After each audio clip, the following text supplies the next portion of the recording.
Pushpa two 'the rule' మూవీకి దేవిశ్రీ ప్రసాద్ ఇచ్చిన background score సరిపోలేదని, అతని ప్లేస్‌లో తమన్‌తో పాటు అజనీష్ లోక్‌నాథ్‌ని తీసుకున్నట్టు వార్తలొస్తున్నాయి.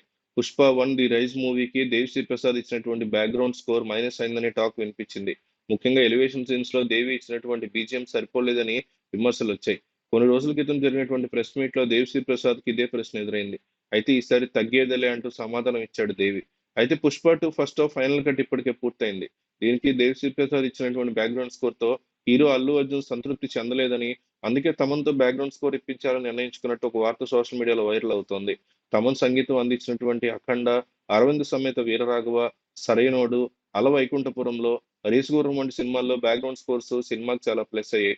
అందుకే తమన్‌తో మరో వెర్షన్ రెడీ చేయిస్తున్నారట 'సుక్కు అండ్ బన్నీ'. దేవిశ్రీ ప్రసాద్ కంటే మెరుగ్గా తమన్ ఇచ్చే వెర్షన్ ఉంటే మాత్రం ఖచ్చితంగా దాన్నే కొనసాగిస్తారు. లేదు అంటే దేవిశ్రీ ప్రసాద్ ఇచ్చినటువంటి బ్యాక్‌గ్రౌండ్ స్కోర్‌ని అలాగే ఉంచుతారు.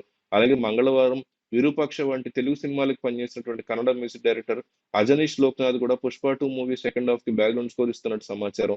ఒకవేళ అజనీష్ లోక్నాథ్ ఇచ్చే బ్యాక్‌గ్రౌండ్ స్కోర్ తమన్, దేవిశ్రీ ప్రసాద్ కంటే బావుంటే మొత్తం సినిమాకి ఆయనతోనే బ్యాక్‌గ్రౌండ్ స్కోర్ ఇప్పించాలని చూస్తున్నారు.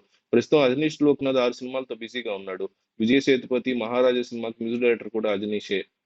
రిలీజ్‌కి ముందు చిత్ర యూనిట్ చేస్తున్నటువంటి మార్పులు అభిమానులను ఆందోళనకు గురిచేస్తున్నాయి. ఇంకా షూటింగ్ పూర్తి కాకపోవడంతో అనుకున్న డేట్‌కొస్తుందా రాదా అనే భయం పట్టుకుంది.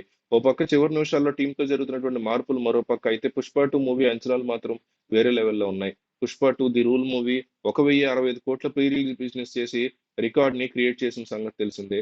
అజనీష్ లోక్నాథ్‌తో పాటుగా 'శ్యామ్ సీఎస్‌ని' కూడా తీసుకునే ఆలోచనలో ఉన్నట్టుగా తెలుస్తోంది.